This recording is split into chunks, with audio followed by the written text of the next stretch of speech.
Добар ден, криптоентузијасти, како и секој почеток на неделата, почнуваме со вести, со цел да можеме да опфатиме што се случувало во овие, да речеме, неколку денови во криптосекторот, со цел да можеме да видиме што понатаму очекуваме од истиот кога ќе правиме техничка анализа. Затоа и секој почеток на недела прво правиме соодветна фундаментална анализа преку вести, за да можеме да продолжиме понатаму со соодветна техничка анализа во текот од утрешниот ден. Сега, прво во што можеме да погледнеме, значи имаме денешна повторно кратка реакција на пазарот, која што е оваа тренд линија која што моментално не одби и се придвижуваме повторно надоле, гледаме дека имаме благ пат. Битниот дел е што конечно и DXY се коригира, истиот имаше многу голем раст во текот на претходната недела, но за ова повеќе во текот на утрешниот ден, денеска ќе се фокусираме повеќе на вести, така да само сакав да напоменам на кратко дека моментално повторно имаме надолна корекција која што гледаме дека е заглавена помеѓу оваа тренд линија и средната вредност на Болинџер бендот фактички. Како што кажав, повеќе во текот на утрешниот ден, денеска ќе разговараме за нешто многу интересно. Прво ќе разговараме за тоа каква е адаптацијата во светот, затоа што имаме некои нови интересни вести, а потоа ќе се придвижиме на крипто вести од секторот. Значи, пред да продолжиме понатаму, би сакал уште еднаш да го напоменам ова, затоа што е исклучиво битно.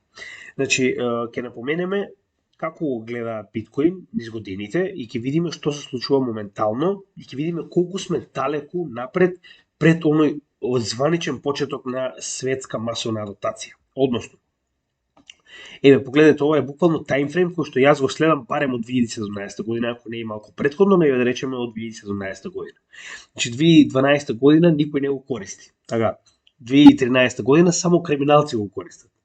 2015 година само нердови или пак нердови, не би имал соодветен македонски збор за истите го користат.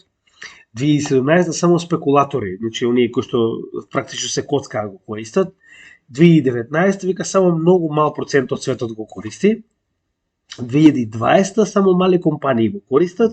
2021 само мали земји го користат, со оглед на фактот дека веќе Ел Салвадор и Централната Афричка Република го земаат за легален тендер, односно за соодветна валута на собствена територија. Сега, запамтете го ова, значи неколку пати ќе го спомнувам понатаму, затоа што е многу битно, за да видиме каде се наоѓаме сега. Сега, до пред некое време, како што можеме да видиме и сами, до 2021-2022 година, така, значи биткоин не беше ни спомнуван. Истиот беше некоја табу тема која што институциите не се замараа воопште и нели гледате и сами дека едноставно принудени се да се соочат со проблемот. Прост пример, значи пред само неколку дена, ова е Дарко Јошев ми го прати како нели вест, па јас го најдов соодветно. Значи овој Китов, што го гледате овдека, значи ова би бил глобалниот министер за правда што го има Маричич, како се вика? Да. Значи ова е глобалниот Маричич. Ово е председател на Светската банка за интернационални помирување, односно БИС или Централната банка на централни банки. Вели, крипто вика веќе ја изгуби борбата против традиционалните платежни средства. Значи, до пред една година овие фаци не ни помислуваа да разговараат за криптовалути. Наеднаш они разговараат за некоја си фиктивна битка која што очигледно само они ја гледаат, значи не и ние. Зошто го велам тоа? Затоа што ние знаеме кој победил. Сега, убаво беше еден коментар на Твитер, вика, дечко вика не може да победи, вика битка против вика Pancake House, значи тоа е онаа куќата за палачинки, вика, а не да победи вика битка против крипто. Значи нели може да погледнете местото и коментарот на Твитер е одличен, како и да е, значи да се вратиме во реала. Пак ќе кажам, не можеме да разговараме за борба која што се уште не ни започнаа. Зошто го велам тоа? Затоа што ние сме се уште на почетокот, а фијате на самиот крај од својата историја. Така да ваквите фацки може да си прават муабет, да се обидуваат да го игнорираат сето тоа, но доаѓа. И ќе се вратиме уште еднаш на сликата. Значи, колку и да сакате вие игнорирајте го, едноставно не може да игнорирате кога поголемиот дел од светот почнува да користи нешто и престанува да користи тоа што вие го користите, односно зборуваме за традиционалните валути. Сега, значи не е он сам во оваа ситуација. Како што можеме да видиме, ова се некои од коментарите кои што му се доставени во однос на тоа нели што он уствари моментално кажал. како и да е, многу добро кажано. Вика, значи немој да ги слушате овие кловнови и нивниот начин како да нели предизвикаат фат. Гледајте моментално што се случува во Нигерија. Значи во Нигерија, ако се сеќавате, веќе ви го напоменав ова, се сеќавате, ви кажав дека Централната банка таму ги принудува своите граѓани да ги вратат сите кеш валути, затоа што едноставно наводно се принтаат нови, но не се принтаат во доволен број, со цел да ги принуди сопствените граѓани да ги вратат своите кеш валути во замена за дигитална верзија од истите, односно во замена за ЕНАИРА или пак буткање на CBDC проектот во Нигерија. Сега, проблемот е што во истата таа држава моментално се обидуваат да најдат алтернатива, односно се обидуваат да користат што повеќе криптовалути со цел да не потпаднат под ово што моментално го прави нивната централна банка, но проблемот е што веќе е успешно. Че околу 94% од населението почнале да ги даваат своите пари назад во банка со цел да добијат дигитална верзија од истите. Што значи дека оваквите свињи, како што би рекол Марчич, ќе го како беше ќе го отвориме сустото како пупка, да? Па исто ситуација и они така очекуваат да се случи со светскиот финансиски систем, но повторно идејата е дека гледаме дека многу луѓе едноставно се обидуваат да помогнат во адаптацијата на криптосекторот, што ќе биде воедно и крај на фиат системот.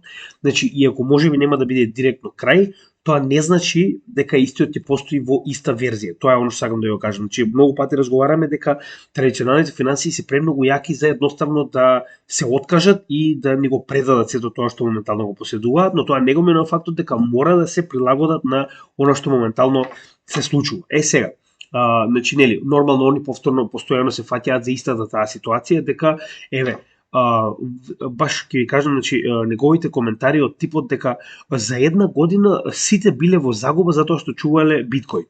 Значи не го забравајте ова, така? Да погледнеме дали е тоа вистина. Тоа е една година. А што да правиме со останативе? Значи, од почетокот на биткоин моментално 87,7% од луѓето се во профит доколку држеле повеќе практично од една година. Така? Значи, во случајов и две, но поента да не ја заборавајте дека ако сте чувале барем малку повеќе од две или пак сте купиле во овој последен пат, вие сте веќе во огромен профит, така? А дали можеме истото да кажеме за долар? Значи, овде ќе има една интересна графа во која што покажува дека не само доларот, туку и сите други светски валути се во огромна загуба. Погледнете, значи ова е огромна загуба. Не постои валута во светот која што не е во минус. Значи, изјавата на Светската централна банка дека од 15 август до 22 декември сите што купиле се моментално во загуба. А што да кажат луѓето кои што моментално чуваат долар и на секоја година губат минимум 2, а во последните години и до максимум 10% од инфлација. И, нели, ајде свињева што го кажа тоа во ред. Значи да видиме дали е само он. Значи моментално очигледно гледаат дека е проблем. Пред тоа го игнорираа, сега веќе не може да го игнорираат затоа што се повеќе и повеќе станува популарен. Светскиот монетарен фонд вели моментално, значи директорите на Светскиот монетарен фонд издаваат практично warning, крипто warning, или тоа би било значи предупредување за криптосветот, каде што вели, значи ги повикуваат сите светски влади фактичко да направат координиран не напад, туку координирана регулатива со која што ќе се заштити глобалниот монетарен систем. Зошто? Што? Од нешто што користи само мали компании, од нешто што користи само мал процент во светот, зошто имаат потреба да го заштити монетарниот систем? Не разбирам. Нели сме мали, нели нема доволно, така? Сега, да погледнеме некои клучни ствари кои што ги кажуваат моментално. Вели, овдека, например, поради преголемата адаптација на криптосредствата, можно е практично подривање на ефективноста на монетарните политики и, значи, убаво кажано овдека, значи, доколку се случи да добиеме widespread adoption, односно да имаме целосна адаптација во светот, може да има битни импликации на интернационалниот монетарен систем на подолг период. Односно, оно што сака да каже во, да речем, нели, стручни зборови е дека крипто секторот очигледно има доволна моќ да го сузбие монетарниот систем затоа што е многу подобар. Значи уште еднаш ќе напоменам, не заборавајте, ова се големи фаци кои што го кажуваат ова, и ако погледнеме можеме да видиме дека не се само они, туку има прост пример. Значи не е само АМФ, туку моментално и Мурика, нели, Обединетите американски држави, исто така заедно со Индија и Г20, значи најголемите 20 економии во светот, се обидуваат да направат координирано глобално крипто законодавство со цел да ја намалат прво забрзувањето, а второ и практично овој обид за превземање на монетарниот систем, затоа што вие ако го игнорирате нема да го снема. Зошто е тоа така? Затоа што нас никој не може да ни каже што ние ќе купуваме. Уште еднаш ќе напоменам, никој мене не може да ми каже каде јас ќе ги трошам моите пари. Ако сакам да купам крипто, никој не може да ме запре. Не влада, не АМФ, не Bank of International Settlements, значи сето ова е фат и затоа многу добро овде ќе кажам. Значи не се фокусирајте на фатот, фокусирајте се на тоа што моментално се случува. Како се обидуваат, нели, и овдека многу добро кажано. Вели, значи фиат, значи стандардните платежни валути представува rigged game систем, односно систем игра која што е претходно предодредена за елитните олигарси да победат во истата. А сиромашните понатаму да останат сиромашни. Буквално по дефиниција, додека биткоин е технологија која што е направена да даде практично инсентив, односно да даде профит, значи подеднакво на сите оние кои што учествуваат во самиот нов систем на вредности. И да не заборавиме, значи многу битна изјава на Свињава е тоа што вели дека вели технологијата не може да го замени традиционалниот систем на плаќање. Да, може, затоа што уште еднаш ќе напоменам. Значи според Свињава наводно технологијата не е добра за да се користи како платежно средство. Зошто? Затоа што има вредност позади истата. Значи истиот овој нормално би ви убедувал дека тоалетна хартија во боја, која што моментално ја користиме како слекичиња за размена, е подобра од нешто што има валидна вредност. Значи и самава Свиња значи самиот кажува дека моментално криптото има вредност, е технологија, што значи дека вие фактички не купувате некое измислено париче, туку буквално купувате технологија, како што тоа го кажуваме во почетокот на нашиот канал. Значи кога веќе вакви личности кои што се многу уплашени од тоа што се случува, ви кажуваат дека вие уствари купувате нешто со вредност и самите го потврдуваат дека е тоа технологија, тоа значи дека на вистина имаат проблем. И уште еднаш ќе напоменам, ако немаа проблем, како дојде од пред само 2 години, ова само мали компании и мали земји го користат, до дај да седнеме луѓе да направиме цела светска регулатива за крипто, поради тоа што вие се собраа. Значи само толку ќе напоменам. Со тоа што овдека во овој пасус и многу добро се напоменува дека International Monetary Fund дури не ја трга ни идејата дека потенцијално ќе значи овдека е тоа, дека потенцијално ќе предложи бан, не само да најдем. Овдека беше. Како и да, ако го погледнете овој цел, значи многу едноставно може да ги најдете овие. Само запишете во овој наслов и може да го најдете истиот како пасос, како статија. Идејата е дека прво големиве сили се свесни дека нема поента на банирање, прашајте ја Кина. Така, значи Кина го банира криптото секој bull market и криптото е се уште тука. Кина нема крипто, ама сега што прави? Ајде од 1 јуни ќе пуштиме крипто во Хонг Конг. Зошто? Нели е банирано, нели е лошо, нели не е добро. Значи, уште еднаш ќе напоменам, ваквите фацки се обидуваат да направат тоа да изгледа лошо, со цел да они купат, додека вие не купувате, а они после да ви го продаат тоа по цена која што они ќе ја диригираат, затоа што вие не сте купувале, кога они ви викале дека, ова е опасно. Значи, уште еднаш ќе напоменам, не гледајте што ви кажуваат, гледајте што прават позади се тоа. Само да напоменеме уште еднаш, значи биткоин, уште еднаш ќе напоменеме, 87,7% од своето време е во профит, за разлика од тоа доларот има изгубено 99% од својата вредност, фунтот има изгубено 99,9% од својата вредност, а еврото е на истиот пат. Значи вие погледнете дали е паметно да се чува во традиционални валути или пак е паметно да се чува во криптовалути. Секој од нас треба да сноси истиот ризик, но уште еднаш ќе напоменам, не заборавајте, значи нели, тоа се реалните факти. И уште една интересна работа, Bitcoin Lightning Capacity, значи може да погледнеме дека истиот до пред само колку е ова 3 декември, значи до пред само неколку месеци беше 5000, за сега да биде 5421 биткоин.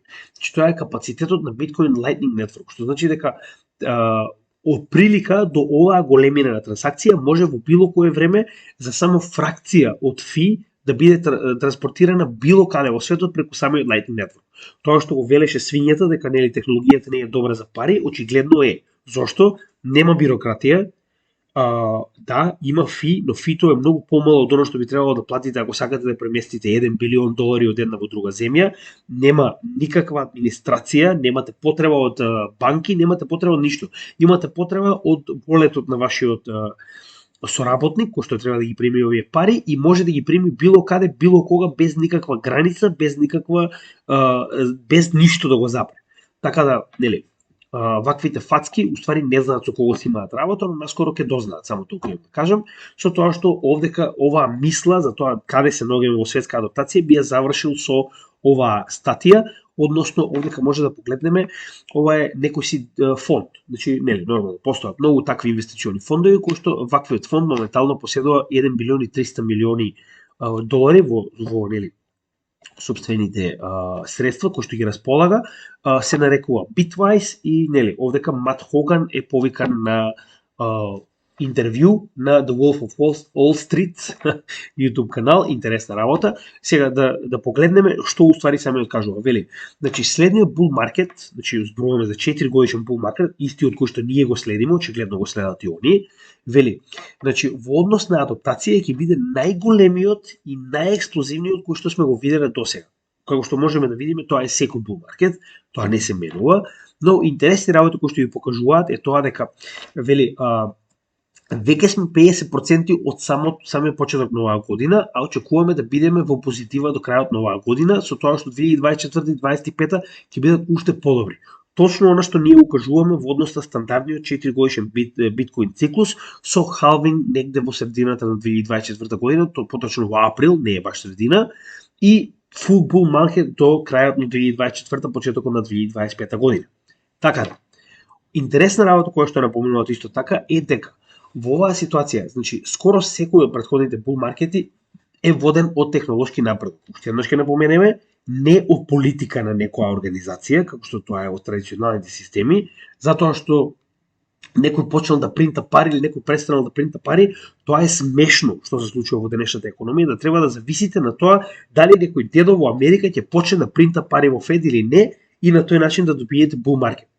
За разлика од тоа, оваа сфера која што ние следиме има вистинска употреба во реалниот свет, односно ваквите технолошки напредоци кои што ги прави моментално криптосекторот, истите постепено се применуваат и во реалниот свет. И истиот вели дека во овој bull маркет се очекува дека значи Layer 2 практично би бил на некој начин оној breakthrough, односно овие стари чейни како што се на пример Bitcoin и Ethereum ќе бидат така речено надградени со Layer 2 солуции кои што моментално можеме да го видиме како од Optimism, како од Polygon, така и од Aptos. Значи тоа се едноставно подобри технологии кои што и по старите технологии нашиот начин како да ги надградат со цел да остане самиот екосистем од постарите, да речем, блокчейни, како што е Ethereum, а да биде со многу подобар квалитет во идниот bull маркет. Со тоа што јас овдека би додал дека не е само блокчейн 2, значи гледам неколку евенти кои што мислам дека ќе бидат потенцијално катализатори на следниот bull маркет. Првиот можеби е блокчейните од Layer 2 солуцијата, да, очигледно можеме да погледнеме од самиот Polygon, но исто така очекувам да се случи да имаме спот ETF за биткоин, односно биткоин да почне да биде тргуван директно на берза, првенствено во Америка, а потоа нормално сите да следат главната жаба, нели?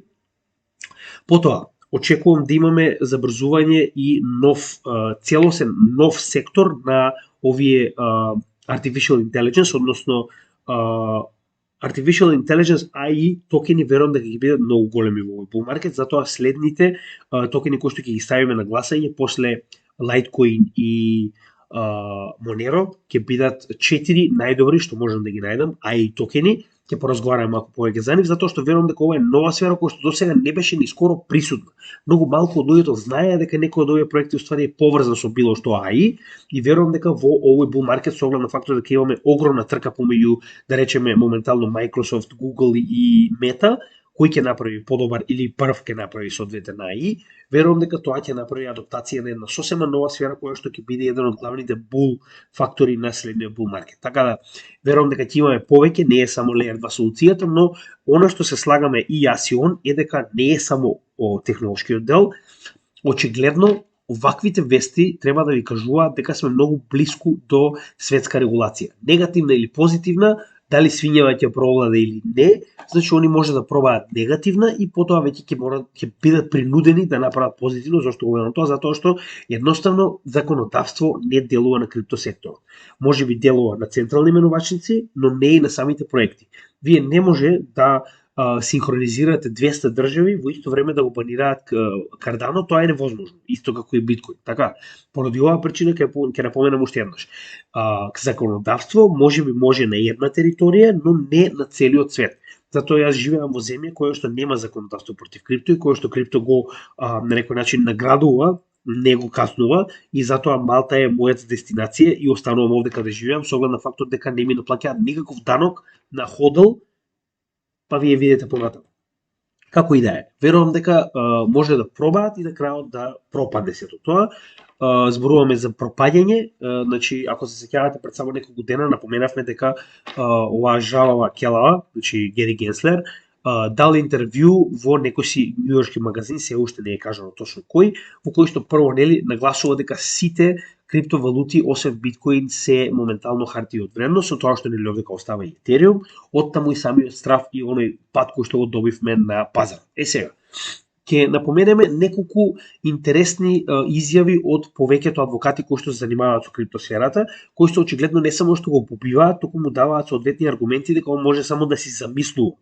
Значи, идејата на СЕК се обидува да го земе целиот криптосектор под своја регулатива, што очигледно е научна фантастика, но очигледно истите понатаму продолжуваат да го прават тоа. Главниот проблем кај СЕК е тоа што они немаат регулатива.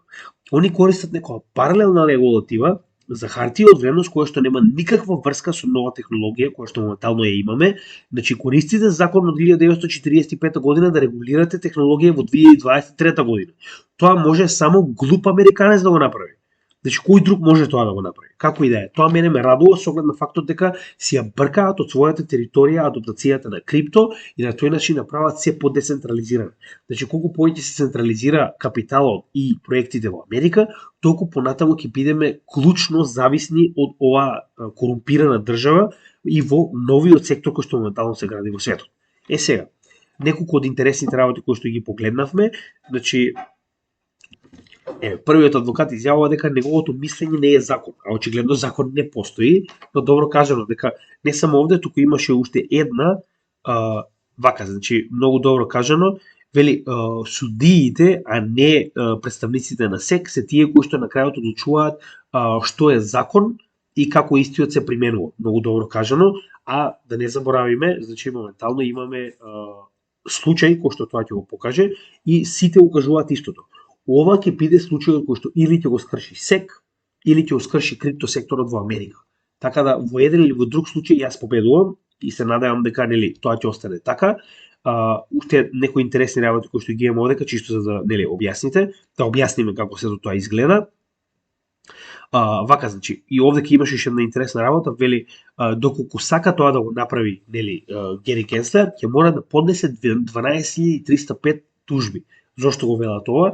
Значи, очигледно СЕК нема доволна сила за да може да направи инфорсмент, односно да може да спроведе право во криптосектора, затоа што ако тоа го имаше, значи проектите сами ќе се прифаќаат, ќе го прифаќаа ова. Но очигледно тоа не се случува и затоа вели. Значи, очигледно за СЕК да може да го регулира овој сектор, ќе мора да поднесе колку крипто проекти има, толку тужби. Но ти гледате дека го прави тоа по еден случај, значи постепено. Не можете така да го направите. Значи, така не се спроведе во право. Поради овие причини, уште еднаш ќе напоменам, че они прво не се способни да водат 12.000 случаи во исто време, а второ, пак ќе кажам на крајот од денот, че гледате, прво има огромен број на соодветни лица, че ова не се твитерџии, ова се луѓе кои што се адвокати и кои што како такви значи се наоѓаат во оваа сфера многу повеќе од било кој од нас нормално и ги штитат своите интереси, затоа што верувам дека повеќето од нив едноставно имаат и интерес од типот на инвестирале во криптосектор. Така да поради овие причини уште еднаш ќе напоменам неговите идеи, односно он тоа што замислил дека прави, тоа е само идеја. И верувам дека овој случај, значи тоа ќе го покаже. Моментално интересна работа која што верувам дека ќе го заврши целото ова авантура на СЕК е моментално има организација која што се нарекува Empower Oversight Whistleblowers and Research, Empower, која што се занимава со откривање на криминали и корупција во самиот амерички систем. Ја не можам да разберам како се занимава со ова кога имате цела корумпирана, значи не постои сегмент од Америка кој што не е корумпиран и тоа на глобално ниво, не на локално. Но како и да е, интересна работа е тоа што истите се вмешуваат во случајот на Ripple, како нели амикус курае со цел да помогнат и дополнително се фокусираат исклучиво од судот да бараат, значи Хинмен документите да бидат значи обелоденети.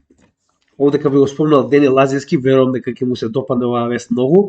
Значи, веќе дури има и одредени изгледи дека ова ќе успее и дека на вистина ќе биде дозволено ваквите документи од Хинмен да бидат обелоденети и да се покаже соодветната корупција која што моментално владее во СЕК, каде што замислете кога вашиот највисок представник на СЕК, на Комисијата за хартија од вредност, е платен во милиони со цел да поддржи еден проект, а да ги банира останатите, како да практично каже јавно дека Ethereum не е хартија од вредност, додека пред неговото заминување да поднесе тужба за Ripple. Така да, нели, ова се тие демократски вредности кои што моментално Америка ги промовира низ целиот свет, но нели, затоа јас би го покажал ова, многу добар блузон, искрено се мислам да си го нарачам. Проблемот е што не би сакал многу да им давам на важност со оглед на фактот дека мурика воопште не е битна во целата оваа сфера и очигледно овие, значи моментално само помагаат да биде уште помалку битна, така да би им заблагодарил за тоа и уште еднаш ќе се вратам на ова дека позитивна или негативна одлука во секој случај е позитивна за нас како тим. Уште еднаш ќе напоменам, значи ако Ripple победи, СЕК може комотно да се откаже од криптосекторот, едноставно нема да се случи, тоа е тоа.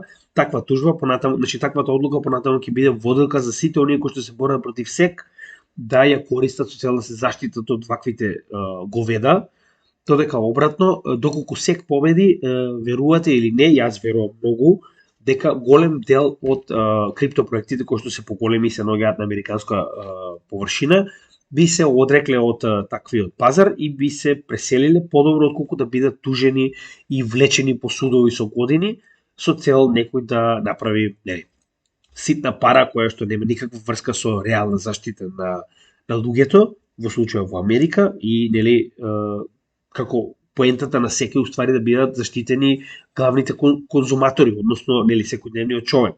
Очигледно нема блага врска со тоа, но добро, битно е да се дружиме. Вака сега. Coinbase моментално прави Layer 2 солуција на сопствената менувачница, која што ќе биде на оптимизам екосистемот и интересна работа е сега како тоа ќе го применат и како тоа ќе биде интегрирано со самиот Coinbase, не знам, се уште не е нели соодветно објаснето. Битно е да се знае дека моментално Coinbase работи на ваквата Layer 2 да речем блокчейн кој што ќе се нарекува Base, но нема да има свој токен, туку истиот ќе биде и понатаму, значи gas fees-от ќе бидат регулирани во Ethereum, но интересно е тоа што ова ќе биде направено на оптимизам, затоа што Coinbase како една од најголемите менувачници во светот, моментално најголема во Америка, може да донесе голем профит за самата оптимизам како блокчейн, како Layer 2 солуција, со оглед на фактот дека замислите Coinbase да го донесе својот бизнис на вашата нова блокчейн валута, да бидеме реални. Така да ова е интересна работа, се уште нема доволно информација, ова е само базична информација дека моментално работат на ваквиот Layer 2. Интересна работа која што сакам исто да ја спомнам е, значи моментално знаете и сами, ово многу често го следиме, а тоа е Sentiment, односно аналитичката компанија која што работи со on-chain анализа, со цел да види моментално кои се оние најактивни блокчейн проекти оние кои што највеќе градат во овој најдлабок дел од bear маркетот, затоа што ако се сеќавате, многу пати го спомнав тоа, дека оние проекти кои што градат за време на bear ќе бидат оние кои што се во многу голем плюс за време на bull. Така да многу е битно да гледаме кои се тие кои што највеќе се трудат за време на ова најдлабок пат, да речеме, на криптовалутите. Значи, гледаме дека во последните 30 дена повторно Polkadot, Kusama, Cardano се првите 3 места, со тоа што Kusama е тестнетот на Polkadot, би им го дал прво заедно, да бидеме реални, но интересно е тоа што Kusama има свој под екосистем кои што се проекти кои што се практично првите аукции кои што беа регистрирани на Kusama, а потоа Kusama заедно со својот екосистем е додаден како еден од аукциите, односно еден од оние relay chain слотови на Polkadot. Така да пак е еден екосистем, ако гледате така, значи дека прво, второ место се Cardano, потоа го следат ова. Сега повторно, овдека е многу добро објаснето во однос на тоа дека не станува збор за само некој правил нешто на екосистемот, туку станува збор за реални напредоци, односно реални нови проекти, реални нови скрипти, форкови и слично, така да самиот сентимент во оваа статија многу детално го објаснува, доколку сакате да прочитате, слободно најдете, значи само запишете овој наслов и гледаме дека после Cardano е интернет компјутер, ICP. Искрено да ви кажам право, наскоро ќе направиме видео во кое што нели ќе го ставиме на оние листи за гласање, да кажете вие дали ви се допаѓа, и ќе гледаме да го обработиме овој проект, затоа што на вистина изгледа дека има добри изгледи за овој bull market.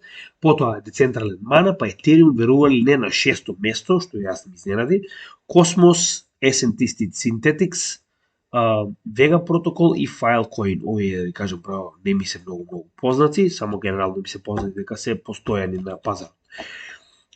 Следно, интересна работа, SingularityNet, AGIX, е уствари еден од оние токени за AI кои што ќе ги обработиме во следните. Значи, во следните 4 токени еден од овие ќе биде и AGIX, со тоа што значи, гледаме моментално дека истиот првенствено е изграден на Ethereum како ERC20 токен, но моментално Cardano прави паралелен токен на истиот, со тоа што вие имате портал од Ethereum да може да ги пренесете вашите токени на Cardano, односно да бидат матични на Cardano блокчейнот, каде што исто така ќе ви биде дозволено истите да ги стейкате. Односно, тоа ќе биде тестнет од почетокот на март, каде што едноставно секој кој што поседува AGIX токени ќе може да ги пренесе од ERC20 на Cardano блокчейнот и истите ќе може директно да ги стейка на Cardano. Така да доколку овој тестнет ќе биде успешен во текот на март, очекуваат во првата четвртина, односно практично до крајот на март, да направат и практично целосна интеграција, односно на овие, да речем, кој сака да ги чува AGIX токените на Cardano, да биде interoperable, да има бридж помеѓу Ethereum и Cardano. Интересна работа. Сега, не знам колку знаете NFT, не знам колку не знаете, мојот канал се уште не е фокусиран на тој дел, понатаму ќе се обидеме и во тоа, со тоа што Cardano има свој проект кој што е најпознат во однос на NFTs, а тоа е Clay Nation. Значи тоа е најпознатиот NFT проект на Cardano, со тоа што моментално истиот се интегрира со Sandbox, односно вашите NFTs од Clay Nation ќе може да ги пренесете на Sandbox, како што може види сами, практично се ваши аватари, односно ќе може да ги користите како аватар во Sandbox метаверсот. Интересна работа. Значи, тоа е оно што постојано се обидуваме да го објасниме, дека ваквата технологија моментално навистина помага во, иако е на некој левел на гейминг, тоа не го менува фактот дека понатаму ќе има и реална употреба. Односно, вие фактички една сликичка од Clay Nation, која што е ваш NFT, ќе може да ја користите како аватар во Sandbox, значи целосен движечки 3D аватар, така да тоа е интересна работа. Тоа дополнително ќе помогне како на Clay, така и на Sand во однос на нивните цени. Sand, како што знаете, сами поседуваме, Cardano, како што знаете, и сами поседуваме. Solana, едноминутно молчење во чест на паднатата Solana.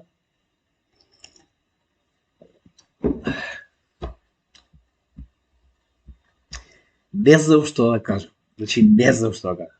Пробаја да прават форк, истиот паднал, и не еден, току потребни биле 2 рестарта за конечно Solana да почне да работи. Значи, не знам што да кажам. Зборуваме за еден од најдобрите проекти по Market Cap, јас не знам како да го гледам ова, не знам како да го оправдам. Solana моментално се наоѓа на 13-то место. Јас Solana не би го ставил на 330-то место. Зошто го велам тоа? Значи, не е ова, не го измислувам. Значи, погледнете. Значи, чисто да погледнеме како изгледа Solana, нели? Во 2020 година 7 пати паднал. Во 2022 10 пати паднал. Значи, 2021 не мора ни да отвораме 2021, така? Значи, 17 пати во 2 години, а ова е веќе нели 2023, така да ова можеме да го рачунаме како прв, верувам нема да биде ни последен, како и да е. Значи, вие да имате блокчейн кој што паднал 10 пати во текот на една година, тоа значи дека истиот мора веднаш да се исклучи и да престане да постои. Зошто го велам тоа? Значи, главната причина поради која што Solana постои е капиталот позади истот. Значи, гледав видео во кое што главниот технолог, да речем, нели, оној програмер на Solana, јаде гомна како Cardano премногу се занимавале со кодов, премногу тестирале, не можело така, морало побрзо, еве побрзо. Значи, тоа што го кажува Чарлс Хоскинс постојано, еве побрзо, еве вака изгледа побрзо. И секој месец имате нов пат на вашиот блокчейн. Како да го рачунате ова како сериозен проект? Вие кажете ми, јас не можам да разберам, значи има многу што ми се лутат, може да ми се лутат колку сакаат. Како може да го рачунам ова како сериозен проект кога се понашаат како градинка? Се уште има во бета верзија, 3 години од своето постоење и 10.000 пати падна. Значи нормално дека луѓе ќе бегаат од истиот, не можам да разберам што очекуваат. Значи лутеле или не, тоа е реалноста. Јас ви кажувам вести, значи ви кажувам реалност. И на крајот од денот кога ќе избегаат проекти, зошто бегаат? Ете зошто бегаат. Ете зошто го нема на топ 10. Значи вие го гледате ли негде овде ка Solana? Јас Solana не го гледам. Во топ 10 имате проекти кои што не може да ги најдете во топ 30, како Vega или SNT. Така, но нели, повторно, секој одговара за своите проекти, јас нема да разговарам повеќе, вие си знаете и сами, само пак ќе напоменам, имајте упредвид дека очигледно нешто не е како што треба во тој проект. Значи, ако го гледате од краток памп, да добиете некоја пара затоа што имаше голема корекција, во ред. Но ако го гледате за реално финансирање во технологија, како финансирате во технологија која што постојано не функционира очигледно, така да нели останува на вас. И ова е тоа што ви го кажам постојано. Мораме се да регулираме. Ова е страшно што се случува. И наеднаш имате Германија, која што втората најголема банка во Германија, моментално само што не започнала да дава custody services на институции за крипто. Односно, речеме утре некоја, пример, министерство или некој град или што и да е, значи ќе може дел од својот буџет или како и да ги наречем, да речем сега во однос на пример, еве, да речеме Франкфурт се на DZ Bank. Франкфурт моментално се обраќа на DZ Bank дека сака да направи своја портфолио во кое што, например, DZ Bank ќе чува за Франкфурт 15% од буџетот на градот во биткоин, да речеме. Ме разбирате? Тоа е тоа што моментално го нудат втората најголема банка во Германија. Значи не е ова Бангладеш, не е ова, не знам, некоја си Мадагаскар, значи ова е Германија, знаете и сами, една од најголемите економии во светот, и да не забораваме, ова е дел од Европската иницијатива за донесување на моментално унилатерално законодавство за сите банки во Европа да имаат свое кастади на крипто. Така да имајте го тоа во предвид, ова не е една банка, наскоро верувам дека ќе добиеме многу вакви вести со оглед на фактот дека се изработува моментално тој закон со кој што ќе се дозволи на сите банки во Европа да имаат кастади крипто на институции и големи компании, што е многу добро за криптопазарот, затоа што тоа е уште многу поголеми играчи кои што ќе влезат во крипто секторот. И да се вратиме, ова буквално не навлекува на ова што моментално го разговаравме, односно, значи дека следниот бул маркет имате влез на огромни играчи. Претходниот бул маркет немавме вакви работи, иако имавме, може би имавме една во целиот бул маркет. Во овој бул маркет уште не почна да гледате дека се повеќе и повеќе големи корпоративни и институционални играчи се спремаат за влез во овој сектор. Зошто е тоа така? Еве, заради тоа што моментално се свесни дека нема бегање, дека сме дојдени до момент каде што поголемиот дел од светот ова ќе го прифати, сакале они или не. И ако вашите клиенти го прифаќаат, вие немате избор освен да го направите истото. Односно, ако вашите клиенти дојдат во вашата банка и ви кажат или дајте ни кастади на крипто, или ќе си направиме ние собствен кастади на крипто, што ви останува вас, освен да ги прифатите барањата на вашите клиенти. Така да, уште еднаш ќе напоменам, ваквите примери кои што постојано ви кажувам, кои што гледате дека не е еден, туку се постојани, на секој вест има барем по еден ваков пример, се примери во кои што треба да не ги гледате што ви кажуваат, туку да ги гледате што прават во позадина. Како тоа IMF кажува бан на крипто, а германската втора по големина банка само што не почнала да нуди крипто кастади на институции. Што они не знаат за ова, не се информирани, значи една од членките во G20 е и Германија. Значи како тоа они не се информирани? Втората по големина банка не знае дека Германија се обидува да направи негативна регулатива за крипто или пак знае нешто што ние не знаеме. Така да имајте го тоа предвид, значи секогаш гледајте што они прават, не што они ви кажуваат. Тоа е една од главните работи кои што треба да ги научите на нашиот канал. И за крај, интересна работа, значи моментално Дарко Јошев, нашиот еден од најдобрите соработници кои што го имаме на нашиот канал, моментално ни прати интересна работа, а тоа е Bitcoin Watch на Victorinox или Swiss Army, со оглед на фактот дека работи во продажба на ексклузивни саати, претежно нели швајцарски саати. Значи интересна работа е тоа што Victorinox не е некој посебен бренд, Swiss Army реално не е, но тоа не го менува фактот дека ваквите компании поседуваат сертификат за нели соодветен квалитет кој што не може да го добиете туку така, како и да е лимитирана, интересно, лимитирана колекција, значи истиот не само што ни го прати ова, туку и бил лично во самата продавница и истото го погледнал, само јас ќе споделам ова видео со вас, само момент, да може да погледнете како истото изгледа, само за момент. Значи, како што може да погледнеме, ова е машката верзија на истиот, и тоа Дарко бил дури во фабриката каде што се произведува истиот, може да погледнеме, значи ова е автоматски часовник, ова што гледате е Рубин, интересна работа, имам претежно интересни вакви часовници, исто како ова што моментално ни го покажува Дарко, и истиот има и моментално верзија за девојка, која што ќе ја пуштиме. Значи, исто со Open Heart Movement, ова што гледате повторно е Рубин, интересна работа, и има повеќе, има тоа се диаманти на самите, на часовникот, значи овие кои што ги гледате овдека се уствари диаманти, интересна работа, значи нема да разговарам за часовници, друг канал може би некој ден, како и да е. Во секој случај, мислам дека е интересна работа да ја покажеме моментално, со оглед на фактот дека ова се лимитирани колекции, гледате и сами, моментално има 210 парчиња од машките саати, 21 парче од женските саати, кои што на позадината, како што може да погледнете, имаат серијски број за тоа кое парче е поред и за тоа нели добивате и соодветен сертификат кој што може да погледнете овдека. Значи, како и да е. Интересна работа, ако некогаш патувате во Швајцарија, можеби ќе погледнете или пак на брод. Верувајте ми, на брод ова сигурно ќе ви е достапно. Со тоа моментално ги завршувам вестите за денеска. Се надевам дека научивте нешто, се надевам дека ви се допаѓаат вестите кои што моментално ги работиме за вас и како и секогаш се надевам дека соработката со вас продолжи ги продолжи. Имаме такви извонредни личности кои што постојано ни праќаат нови вести, како Бован Досев, како нели Дарко Јошев и некои други, кои што неуморно работат заедно со нас и ни доставуваат кога ќе најдат нешто. Би ве замолил да го правите истото и вие, на тој начин ќе можеме повеќе да информираме заедницата со она што моментално се случува во криптосектор.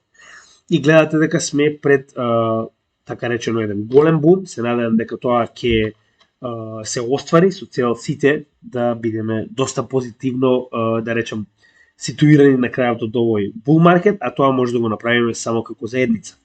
Гледате која е силата на заедницата и за тоа допринесете. Едноставно, ако имате некоја информација, споделете со нас и ако ви се допаѓа оно што работиме, споделете го со оние кои што сакаат да научат нешто повеќе за крипто. И со тоа го завршуваме ова видео за денес. Утре ќе гледате техничка анализа, а од среда, ако немаме некои итни работи кои што ќе треба да ги завршиме за каналот, нешто што е на пример неочекувано, веруваме дека ќе почнеме со оние преостанати два коини, а тоа се Litecoin и моментално Monero. Во меѓувреме ќе гледаме денеска да го ставиме и полот за новите 4 коини кои што рековме дека ќе бидат топ AI коини, така да откако ќе го изгледате ова видео, верувам дека веќе ќе биде поставен полот и ќе може да гласате кој од овие ви се допаѓа највеќе, со цел откако ќе ги завршиме последните 2 коина за кои што нели беше гласано претходно, ќе можеме да ги погледнеме и новите 4 постепено. Гледате дека веќе имаме повеќе од 13 видеа во индивидуално анализа на коините, така да со ова допринесувате да ни кажете што уствари сакате да гледате следно во нашата работа. Добар ден и се гледаме во следното видео. Поздрав од CryptoGaming.